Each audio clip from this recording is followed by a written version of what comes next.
Well, right now, we'll begin with our first story where ahead of the forthcoming March 11 governorship election across various states in Nigeria, the Independent National Electoral Commission INEC has revealed that officials negligent or responsible for infractions in the presidential elections will be barred from the gubernatorial elections. In a review of the last elections, the INEC chairman, Professor Mahmood Yakubu, identified challenges such as logistics, election technology, behavior of some election personnel at different levels, attitude of some party agents and supporters.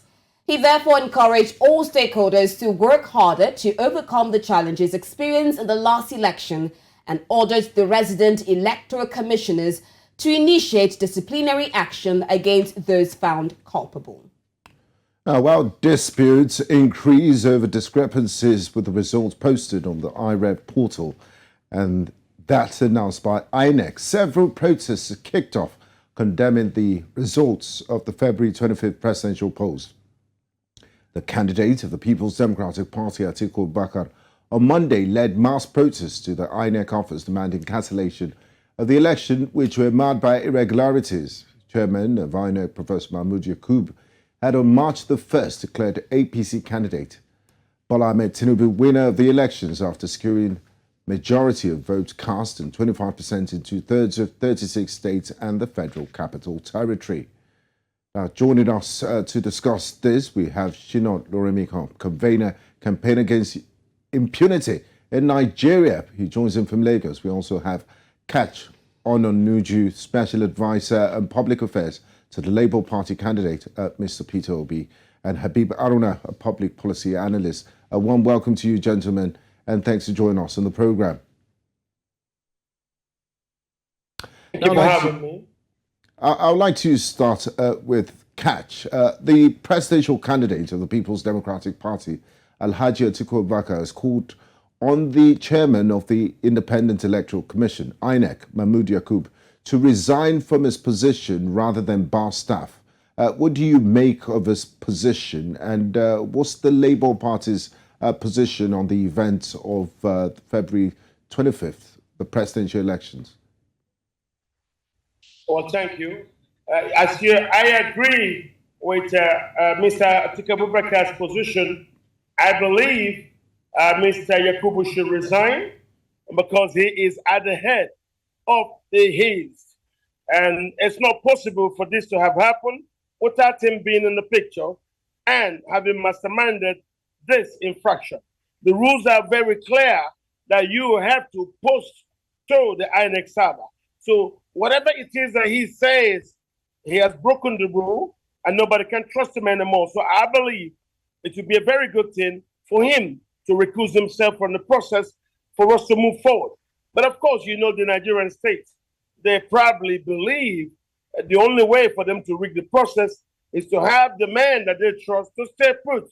And that's why I may not expect him to agree to resign. But then the elections, I believe that what he is admitting about the infractions, he is as guilty as any staff that he may want to pass the ball to. The chairman, I believe, is deeply in collusion of those who plotted to undermine the rule of law and subvert our laws on the elections. So no matter what he says, I don't agree with him. The laws were clear. He told us that he had done more than 100 federal constituencies elections in which this process has been tried, and the process says anything gotten will be sent through the beavers machine.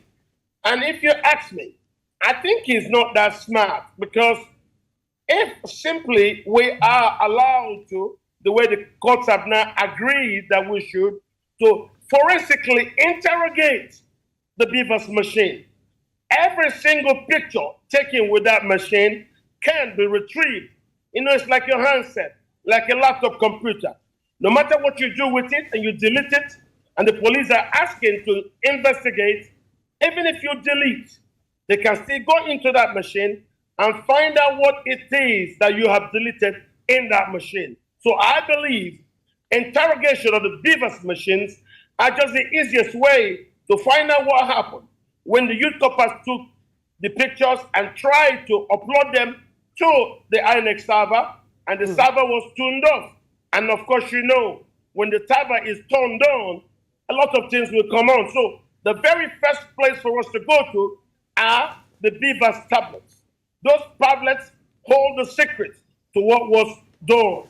When the pictures were taken and the upload didn't occur, I believe that if you interrogate that Beavers machine forensically, you will find out everything that happened in every single word or polling booth inside that Beavers machine. So we don't really need to go far.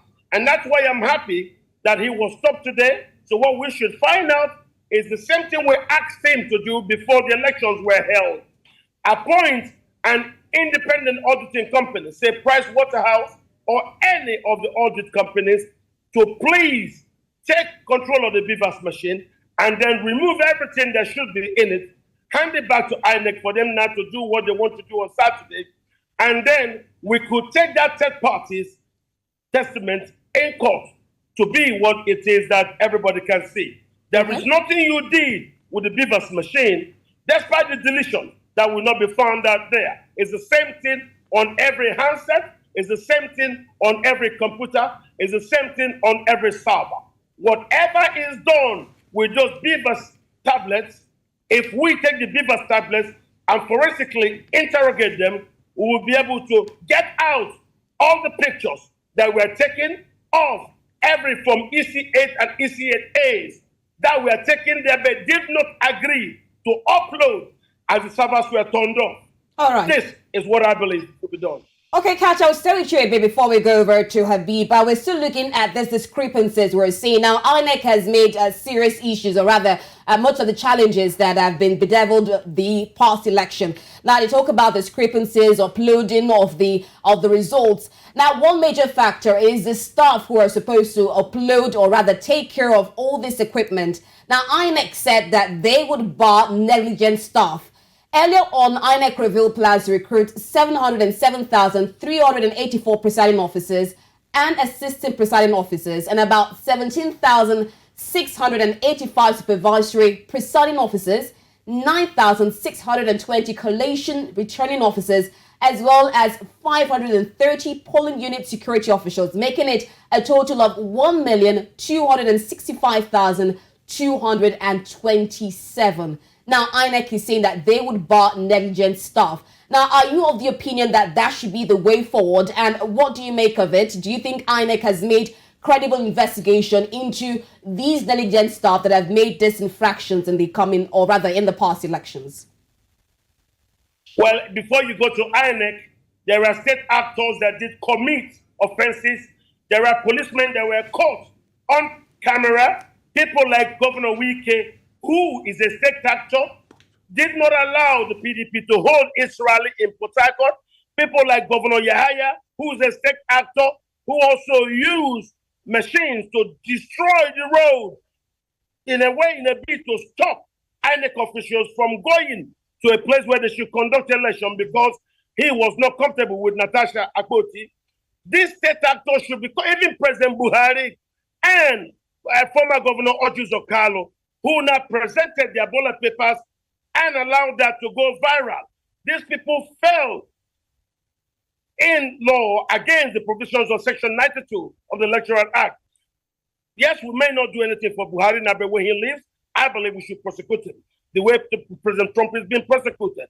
So we should act to prevent further reoccurrence of such problems. As for the INEC issue, no, the person who should leave is the INEC chairman. The INEC chairman broke the law. The law says you upload, and every collection you do should be done from the INEC server. Why didn't you wait to upload and do the collection from the INEC server instead of just taking papers out of your pocket and telling us this is? Now we're beginning to see a lot of reports and results who did not tally with what was bungled and given to Nigerians. We voted, and the way we voted should have been allowed to be announced. But the INEC chairman colluded with those who got him to get compromised. And I think if we're going to have anybody reprimanded, we should start from the INEC chairman resigning. He should take responsibility for breaking the law. He should take responsibility for going against the rules which were set primarily by the laws of National Assembly and secondly with the secondary rules which he made. So why go against it? You tried it, it worked. For National Assembly elections, you allowed it to come on. And for the presidential election, you switch off your server and then started bringing results out of your pocket. That is against the law. For doing that, the INEC chairman should not blame anybody for such infraction. If he's talking about people being punished for going against the law, he should start for himself. If President Buhari knows that he is not part of this collusion, he should fire the INEC chairman. If the INEC chairman has any iota of respect or regard for the rule of law, he should resign honorably. Because we believe he is in collusion with those who have plotted to rig this election. And that's why I believe now that he's rigged the presidential election, we cannot trust him to handle any other further election. He should resign since he's broken the law in order to satisfy those who forced him. However they coerced him to do that, he can no more be trusted to conduct a free and fair election going forward. Now, Catch, still talking about INEC, they are in the eye of the storm, and you're not the only one that is raising concerns about the conduct of INEC and its competence going by the general elections of last 2 weeks, the 25th of February. Now, we're going into the second round of elections and the final for this season. This Saturday, Nigerians will be electing state governors and members of the House of Assembly. And once again, INEC will be in the spotlight. Do you think INEC has taken the feedback they got from the presidential elections and they've improved upon those things that other parties have mentioned where they lacked? Are you expecting an improvement from INEC's performance this Saturday as Nigerians go out to elect state governors? As far as Mr. Mahmoud Yakubu is at the head of INEC, I don't trust INEC. But I can also tell you some places where, you want to steal an election and yet you invested in technology. As far as the machines will be used to conduct the election in line with the law, I don't really see Mr. Yakubu running anywhere.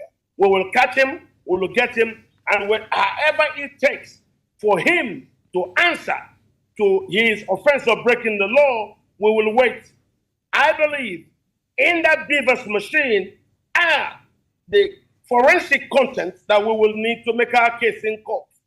He should not be allowed to wipe the machines clean as he tried to apply to court today, and we went there to stop it. He should submit those machines to a third party. And he was told to do this before the election, but he killed it. So we believe this is the time. Give that to a third party like PricewaterhouseCoopers. Let them now download everything that is inside that machine before it is handed over to INEC for them to continue either to undermine it or to try to reinitialize it or even to wipe them clean.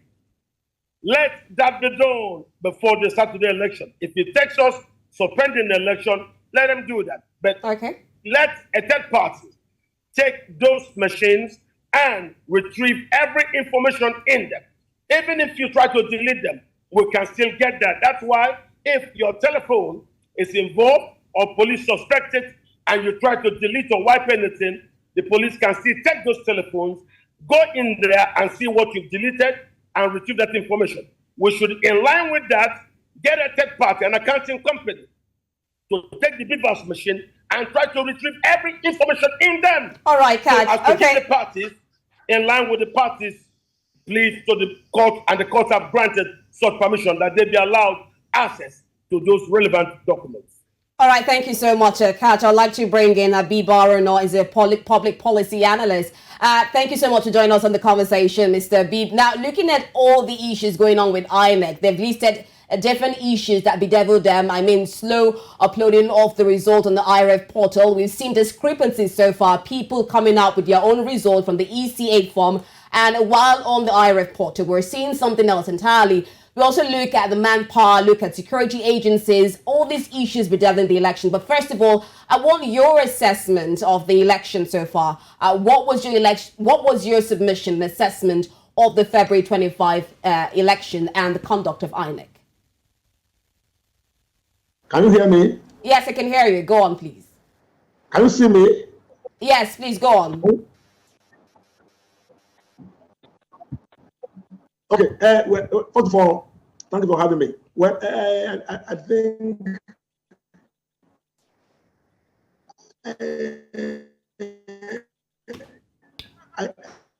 All right. Okay, Mr. B. I want to join other people by saying that we expected more from INEC. You know, we did not get much from them. Yes. Can you read that? Okay, Abib, we will join you later while we still try to get your audio, but I'm going to move over to Catch now. We're still dealing with issues concerning this particular election. We talked about INEC's preparedness, and so far we have the governorship coming up on March 11. You talk about another auditing body taking care of the beavers. We also have a situation where the INEC has talked to or sent an appeal to the appeal court saying that they actually want to reconfigure the beavers machine. Now, some people are saying that this will tamper with evidence since another court has also granted the opposing parties, PDP and your party, Labour Party, the position to take advantage or rather make use of all the materials that INEC made use of the election. So what's your opinion on it? Do you feel that there should be a reconfiguration of the beavers? And do you have concerns that probably evidence will be tampered when there's a reconfiguration of the beavers machine? The plea to reconfigure the machines are simply attempts to wipe out evidence and undermine it.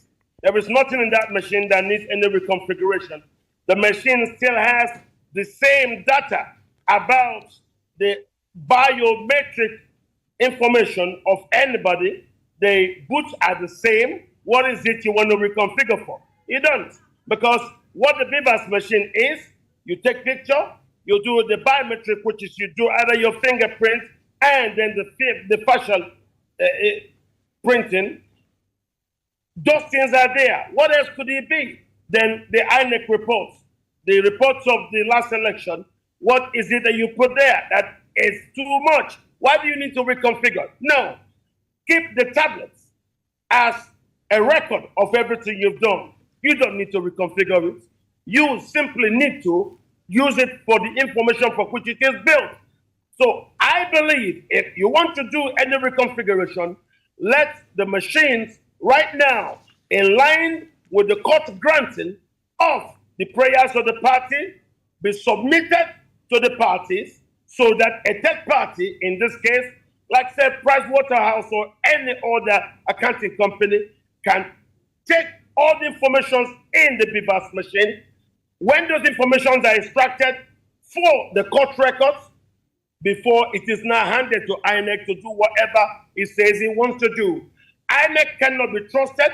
If INEC is giving that machine and giving rights to reconfigure, INEC will try to wipe out everything and undermine the public's rights to get to know what's inside. Don't forget, we gave this man over 400 billion plus the monies he got from international community in conducting this. The monies are not his.